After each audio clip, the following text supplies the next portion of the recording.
ఎవరైనా సరే గమనించండి, తిండిపోతులు, నిద్రపోతులు, త్రాగుబోతులు, కోపిష్టులు ఎన్నటికీ జీవితంలో పైకి రాలేరు.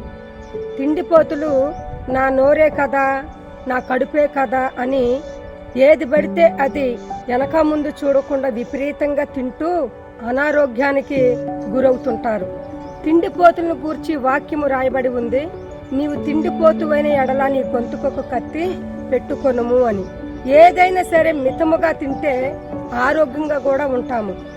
అలాగే నిద్రపోతులు పని విషయమే గాని లేక ఏ విషయమైనా సరే బాధ్యత లేకుండా ఎప్పుడు చూసినా నిద్రపోతూ ఉంటారు. నిద్రపోతులను గూర్చి వాక్యం రాయబడి ఉంది, నిద్రమత్తు చింపిరి గుడ్డలు ధరించుటకు కారణమగును అని. లేమికి, దరిద్రానికి కారణమవుతుంది ఈ నిద్రమత్తు. అలాగే త్రాగుబోతులు దరిద్రులగుదురు అని వాక్యము రాయబడి ఉంది. వారి కష్టార్జితమంతా తీసుకొని వెళ్లి రేయి పగలు త్రాగుతూ ఉంటే వారి కుటుంబము దరిద్రులు అవ్వకుండా ధనవంతులవుతారా? ఆలోచించండి.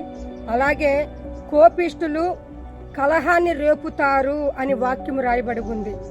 చిన్న విషయమైనా పెద్ద విషయమైనా అది ఏదైనా సరే ప్రతిదానికి కోపపడుతూ కలహాలకు, ఘర్షణలకు కారణమవుతూ ఉంటారు ఈ కోపిష్టులు. మరి ఇలాంటి అనుభవాలు కలిగి జీవిస్తున్న వారు వారి జీవితంలో పైకొస్తారా? ఆలోచించండి. ఇలాంటి అనుభవాలు కలిగి ఉంటే ఇకనైనా ఇట్టి అనుభవాల నుండి మీ జీవితాలను మార్చుకోండి. ఆమేన్.